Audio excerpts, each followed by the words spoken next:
sont des enfants qui lisent à l'envers, on va dire, enfin, qui n'ont pas la même compréhension, mais qui lisent à l'envers, en fait. La dyslexie? Aucune idée. Je pense qu'il doit y avoir, on doit être obligé d'aller voir une orthophoniste, un orthophoniste pour, je suppose. Je crois que ça perdure jusqu'à l'âge adulte. C'est pas un problème non d'intelligence, mais effectivement peut-être une codification ou une méthode de communiquer un peu différente. Les instituts, les professeurs, je pense que sont les premiers à reconnaître si l'enfant est dyslexie ou pas.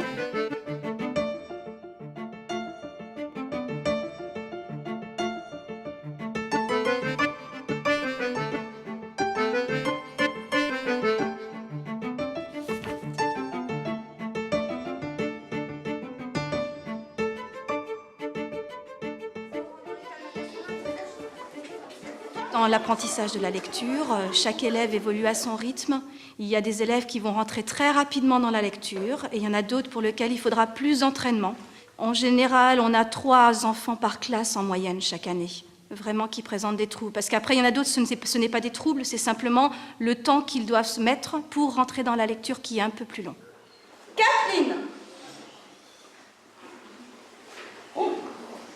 Allez, on regarde tranquillement, qu'est-ce qu'on voit? Quand j'ai une suspicion de trouble dans l'apprentissage de la lecture, je me tourne déjà vers mes premiers interlocuteurs qui sont en général les parents. Et je leur demande de se diriger donc vers un orthophoniste qui pourra vraiment mettre un mot sur cette difficulté dans l'apprentissage de la lecture, puisque c'est un professionnel.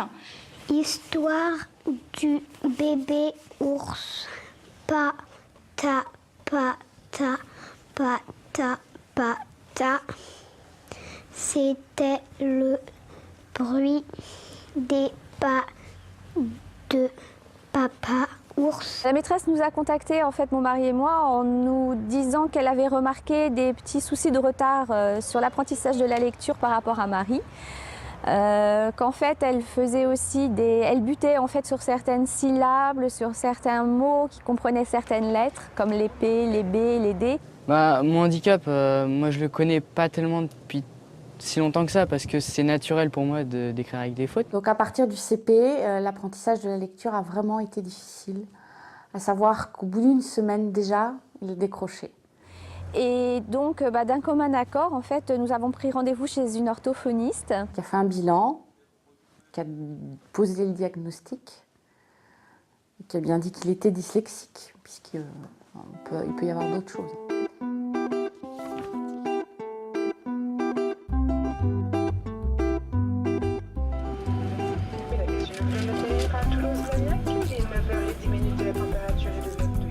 Donc on estime que la dyslexie de développement concerne dans notre pays 5% des enfants d'âge scolaire, ce qui grosso modo correspond à un enfant par classe.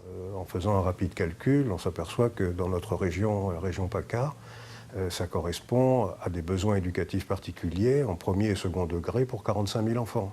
Pour parler de dyslexie de développement, il faut parler d'enfants qui ont eu des opportunités de scolarisation adéquates, qui n'ont pas de troubles de l'intelligence, qui n'ont pas de déficit intellectuel global, avec un chiffrage précis du QI qui doit être supérieur à 70, et qui n'ont pas non plus de troubles neurologiques repérables ou de troubles sensoriels, auditifs ou visuels en particulier, diagnosticables facilement. C'est que comme l'apprentissage de la lecture, ça commence par apprendre les associations entre les lettres et les sons de la parole, si eux, au départ, ils n'ont déjà aucune idée de ce que sont ces sons de la parole, ils vont avoir du mal à démarrer cet apprentissage de la lecture. Donc, apprendre à lire consiste à spécialiser une région du cerveau et à une région qui est visuelle mais qui se met en liaison avec des aires qui sont concernés par le traitement de la phonologie du langage et le traitement du lexique mental. On reste peu ou prou dyslexique toute sa vie, mais ceci a un impact variable en fonction des parcours individuels. Cette dyslexie peut se traduire par des handicaps en fait variés. Il est très probable qu'on appelle dyslexie ce qui est en réalité une catégorie hétérogène d'enfants, certains qui ont des troubles dyslexiques, mais peut-être d'autres, moins nombreux, qui souffriraient de troubles dans l'orientation de l'attention spatiale ou dans le traitement visuospatial.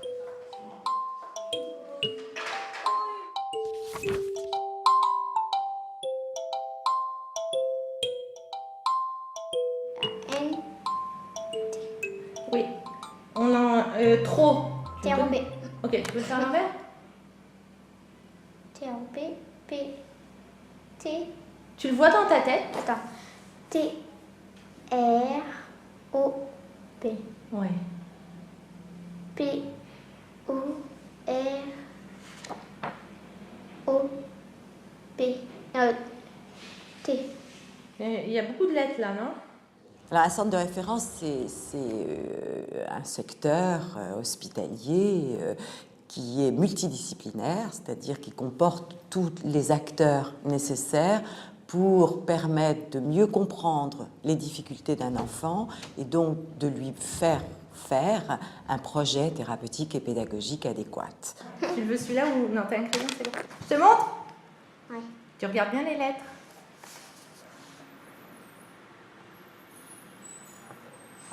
Parce que pour les lire, il faut que tu les mettes dans ta tête. Vas-y. T. E. Attends. E. I. N. T.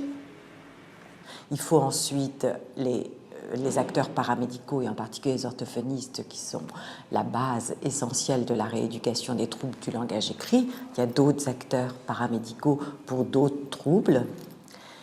Comme par exemple les psychomotriciens ou les ergothérapeutes pour les difficultés de graphisme, d'écriture, pas seulement d'orthographe mais d'écriture.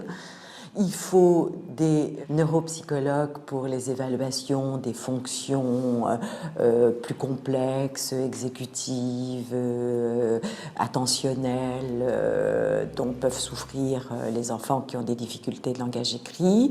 Et puis, il faut des psychologues cliniciennes, parce que les difficultés d'un enfant sur le plan instrumental, elles s'inscrivent dans son environnement. Et puis il y a aussi la façon dont il vit ça, dans ses vécus, quel poids ça a à l'intérieur du fonctionnement familial. Alors, l'indication où on rentre au centre de référence, c'est la nécessité justement de cette évaluation plus ou moins pluridisciplinaire liée aux difficultés de l'enfant. C'est ça la raison. À jeudi. Au revoir.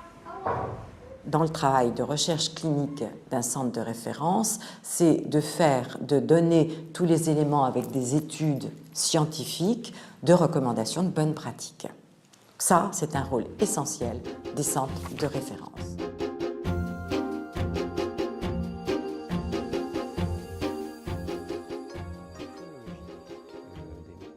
Les anomalies du traitement phonologique sont une grande constante présente chez la plupart des enfants dyslexiques.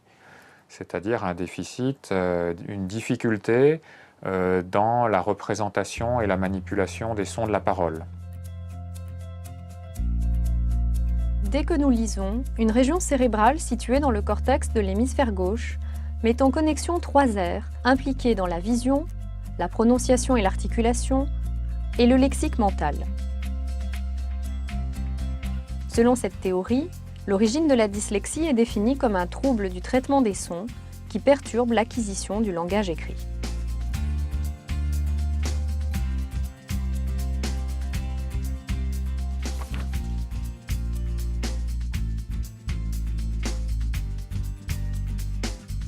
On ne peut pas avoir de déficit phonologique.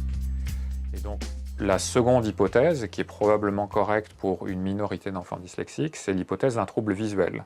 On imagine bien que si un enfant avait une espèce de fenêtre attentionnelle beaucoup plus réduite, qui n'embrasserait qu'une ou deux lettres, alors il serait obligé de faire beaucoup plus de saccades le long du mot, tout en mettant en mémoire les lettres qu'il a précédemment identifiées. Donc ça serait beaucoup plus coûteux d'un point de vue cognitif. Il faudrait que l'enfant fasse jouer sa mémoire. Il risquerait de commettre des erreurs en parcourant le mot de nombreuses fois. Et donc il aurait plus de difficultés à identifier le mot, il l'identifierait plus lentement. Mais il arrive à la fin, il a déjà oublié les mots qui sont au début, et sans même parler de l'accès au sens des mots. Donc voilà une des hypothèses qui est à l'étude, l'hypothèse d'une fenêtre attentionnelle.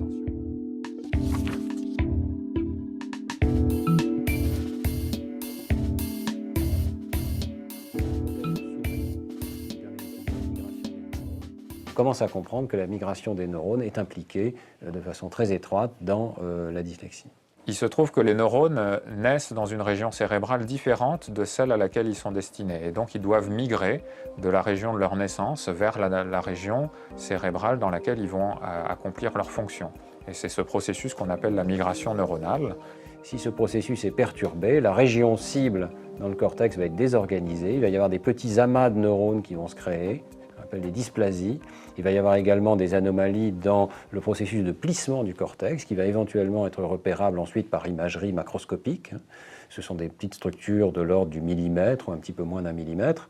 Et ces circuits désorganisés, parfois très légèrement épileptiques, vont évidemment perturber l'apprentissage de la lecture.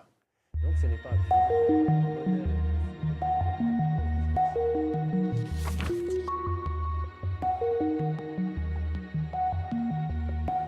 Un enfant dyslexique vient rarement seul, c'est-à-dire qu'il a souvent déjà un frère ou une sœur qui a été dyslexique avant lui, et que si on interroge les parents, voire les grands-parents, on va retrouver d'autres personnes dyslexiques dans les générations précédentes. Ce qui a conduit à l'idée qu'il y a peut-être une transmission héréditaire de la dyslexie. Globalement, ce qu'ont montré ces études de jumeaux et ces études d'adoption, c'est qu'il y a une contribution à la fois génétique et environnementale au risque de devenir dyslexique.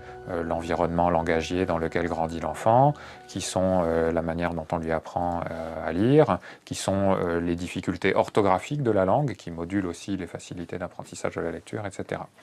Depuis la fin des années 90, les progrès de la biologie moléculaire, le séquençage du génome humain, ont permis vraiment de faire des progrès à ce niveau-là et d'aller fouiller dans le génome et d'essayer de chercher quels sont les gènes qui sont associés à toutes les maladies possibles et imaginables, y compris des troubles cognitifs comme la dyslexie.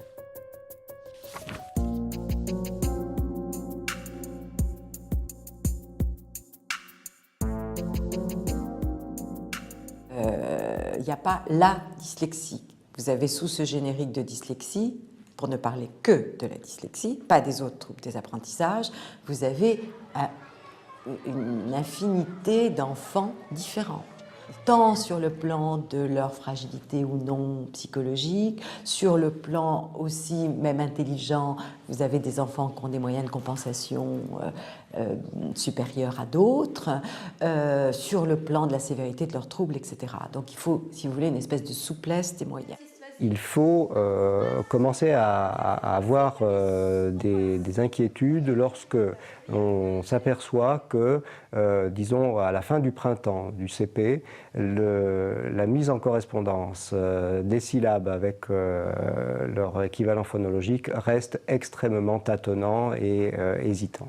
En fait, on a les choses sont très claires aujourd'hui. Il faut, dès la maternelle, particulièrement dans les milieux défavorisés, faire des actions de stimulation de langage oral en lien avec les familles pour améliorer le vocabulaire et la connaissance de la langue française, parce que ça servira plus tard pour la compréhension de lecture. Et il faut, en début de primaire, CP, CE1, faire dépister les enfants qui ont du mal à mettre en place les bases du décodage, parce que si un enfant ne décode pas, il ne monte pas son lexique orthographique et il tombe dans le cercle vicieux. Et puis après, il y a des actions à faire sur différents domaines, comme l'affluence de lecture et surtout la compréhension, qui sont liées à d'autres facteurs prédictifs que la lecture. Vous voyez ?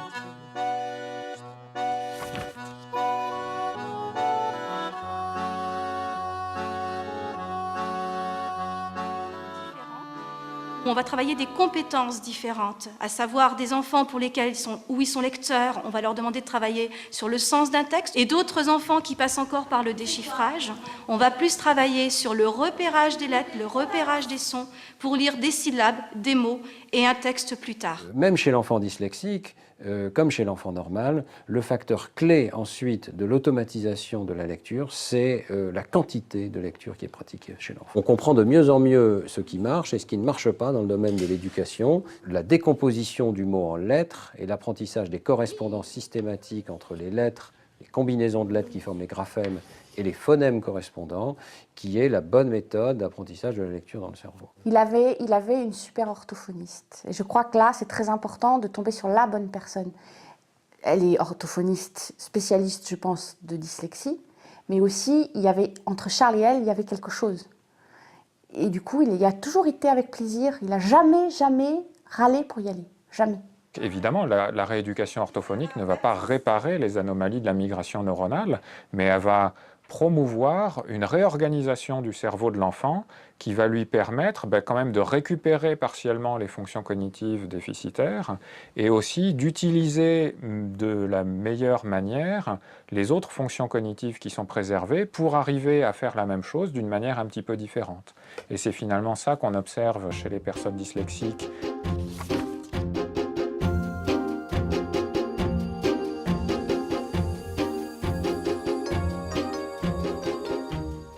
Donc en cas de difficulté sévère, qui a été repérée par un professionnel, dans ce cas-là, il va y avoir un protocole de mise en place dans l'école qui s'appelle un PAI, un projet d'accueil individualisé, qui correspond donc au plus au volet médical. Disons que l'éducation nationale dans les petites classes, ça n'a pas posé de problème. La directrice de l'école était ouverte. Elle acceptait très bien que Charles ait des très mauvaises notes en orthographe, en lecture. Ça n'a posé aucun problème pour le passage dans la classe supérieure. Et là, il est rentré en 6e, Charles. Et c'est le médecin scolaire qui détermine si l'enfant a besoin d'être aidé, soutenu différemment à l'école. Tout ça, ça a été très long à se mettre en route et surtout que les professeurs comprennent bien que c'était pas de la paresse, mais qu'il n'y arrivait pas. Charles a été intégré dans une classe de seconde tout à fait normale, mais la maison du handicap étant prévenue, nous avons eu un contact tout de suite avec le référent local qui a fait le suivi tant au niveau de l'élaboration du PAI qu'au niveau après de la prise en charge matérielle, par exemple l'ordinateur et autres. Dans un deuxième temps, nous avons informé les équipes pédagogiques qu'il fallait mettre en place quand même des procédures tant d'évaluation que au niveau des prises de notes, etc., un peu particulières. Pour les épreuves normales, soit le tiers-temps quand c'est possible, supplémentaire, soit la notation ou l'évaluation sur une partie limitée du devoir ou de l'interrogation. Voilà, le tiers-temps, je ne sais pas si vous savez ce que c'est plus de temps pour les épreuves. J'ai l'impression que de temps en temps, dyslexie et handicap, on a l'impression de temps en temps d'être mis dans la même case que ceux qui ont de très gros problèmes. Donc carrément nous faire passer un peu pour des imbéciles.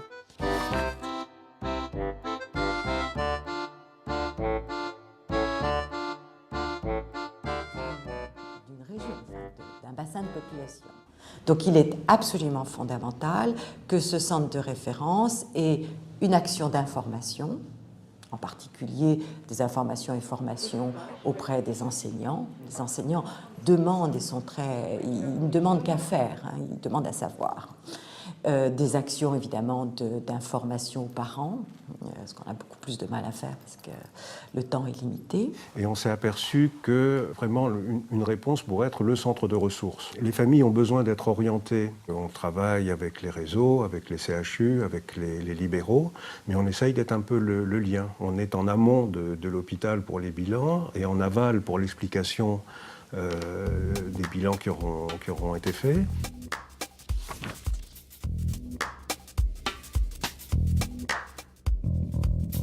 Au début, je me souviens, je me disais, il n'arrivera jamais en 6e.